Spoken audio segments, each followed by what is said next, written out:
Is President Trump, just as a simple matter of constitutional law, eligible to run for another term as president in 2028? I don't believe he is, no. That is a correct, in my view, reading of the plain language of the 22nd Amendment. Why do you think several of the judicial nominees of this administration have refused repeatedly to answer that question simply and clearly as you just did when I put it to them?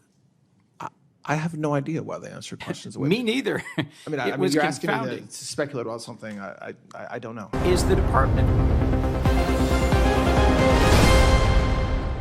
July 16th, 2025, Washington, D.C.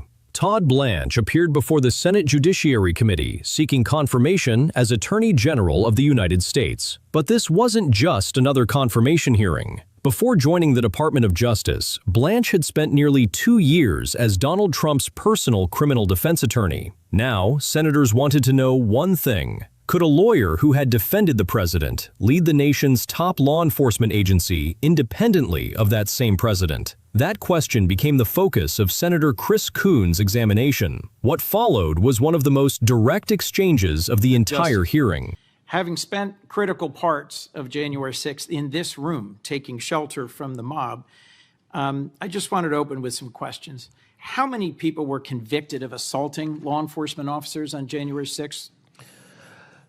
I believe around 120, approximately, but I could be off a few more. You are. The answer is more than 200. And how many of those individuals had their sentences commuted or were pardoned by President Trump? President Trump either commuted or pardoned every defendant from the January 6 events. That's correct. And in this room right now and outside this room are Capitol Police officers protecting us in this hearing room. How many of them do you think might have friends or colleagues who were attacked by supporters of the president on January 6th? I don't know the numbers, but I'm sure many of the Capitol Police officers who are here today were working on January 6th or knew people who were.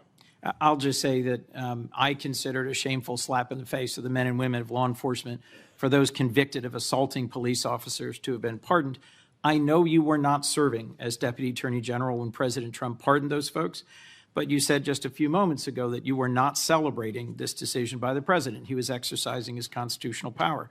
But earlier this year in front of CPAC, a conservative event, I would say from the transcript, you actually trumpeted it as an achievement. And I quote, saying, if you look at what happened to the men and women convicted because of January 6th, by 5 p.m. on January 20th, every one of them was either pardoned or had their sentence commuted by President Trump. So when folks say you've done nothing, I say you have a very short memory. Would you say that you are proud of President Trump's decision to pardon individuals who assaulted law enforcement?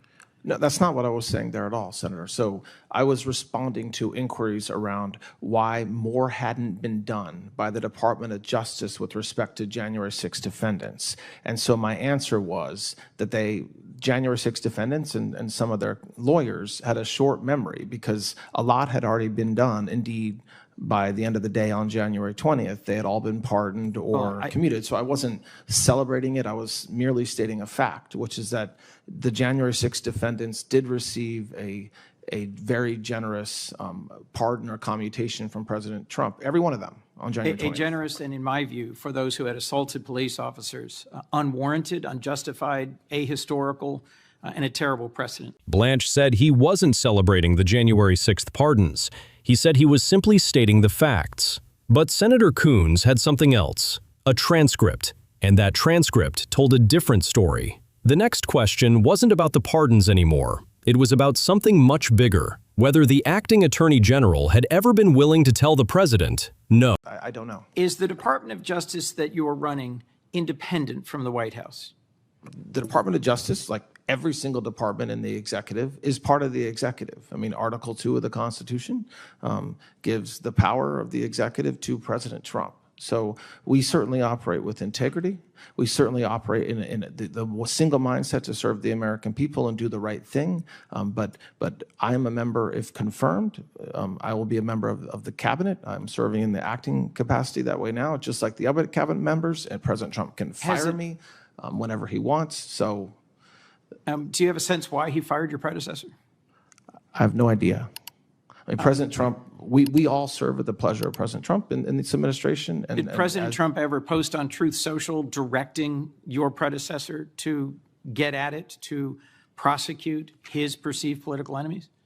I don't think those were his exact words. But those were not his exact words, no, but clearly that was the intention. It is my impression, sir, that you are here rather than your predecessor because the president was unhappy with her failures to actually secure convictions of folks like Attorney General Tish James or former FBI Director Jim Comey.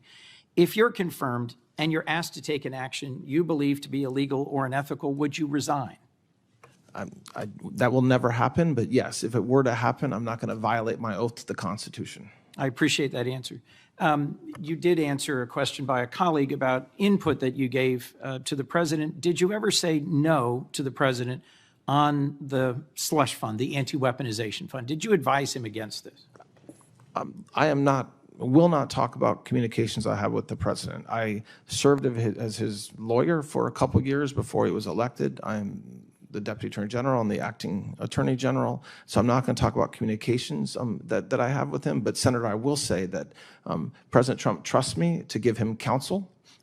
Counsel does not mean yes, man, and so that's true in my case, like it should be in any Attorney General's case. Let me just for a minute bear down on the anti-weaponization fund. You've testified to the House we are not moving forward with that fund, period. But you've repeatedly refused to put that commitment in writing or to submit a declaration to the court. You're an officer of the court, a member of the bar. You should be able to make that assertion in a court filing or even in a letter submitted to this body. On May 19th, you testified before the Justice Appropriations Subcommittee. Since the case had been dismissed, there was no judge and no mechanism for judicial review. But in an opinion this week, a federal judge wrote, and I'm quoting, that your testimony was at best misleading and at worst disingenuous, explaining the court remained available to review this agreement had you sought relief. Why not seek review of the settlement agreement or submit some record, some writing, given that the president continues to publicly champion this weaponization fund, and given your previous answer to me in another hearing that you wouldn't say whether or not those who assaulted cops on January 6th would be eligible for multi-million-dollar payouts?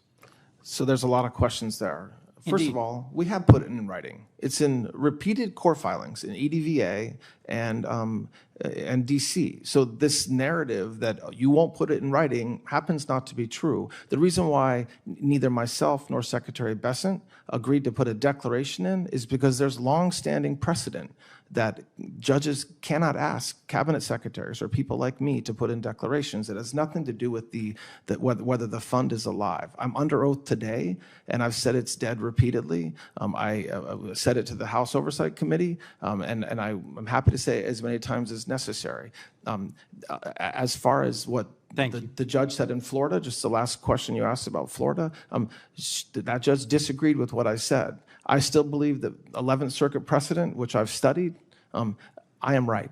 So we'll see. By this point, the debate had moved beyond politics. Now it was about the law. A federal judge had already weighed in, calling Blanche's earlier testimony at best misleading, at worst disingenuous. Blanche rejected that characterization. The questioning continued. You did say earlier, this is the most transparent Department of Justice in American history. We have nothing to hide, and you started by saying we're here to rebuild trust.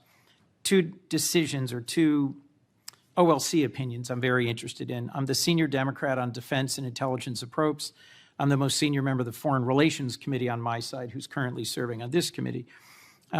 I'm curious as to why the most transparent department has refused to release the OLC opinion that justifies the 66 strikes the military has conducted on boats in the Caribbean, which have killed more than 220 people, either a redacted version or in a classified setting to me and others who are in relevant decision-making positions.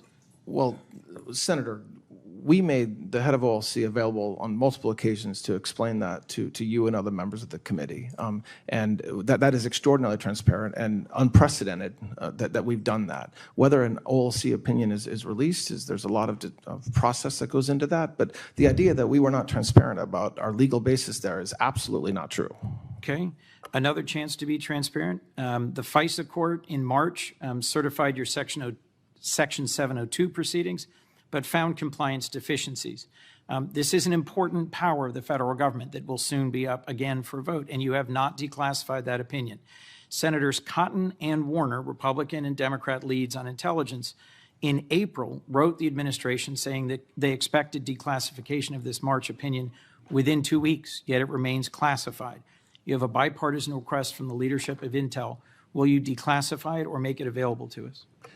We'll continue to look at that. I agree with you that that's a very important issue, and we need 702 reauthorized. Thank you. After nearly 5 hours of testimony, Senator Coons had placed 3 issues firmly on the record. The difference between Todd Blanche's remarks at CPAC and his testimony before the Senate, his refusal to discuss whether he had ever advised the president against the anti-weaponization fund, and a federal judge's opinion describing his earlier congressional testimony as, at best, misleading, at worst, disingenuous. Blanche rejected those criticisms, but that is the purpose of these hearings, to ask difficult questions in public and place the answers on the official record. These proceedings are part of the public record. We continue examining what happens inside these hearing rooms. The News Desk, USA, official hearings, clear context, just the record.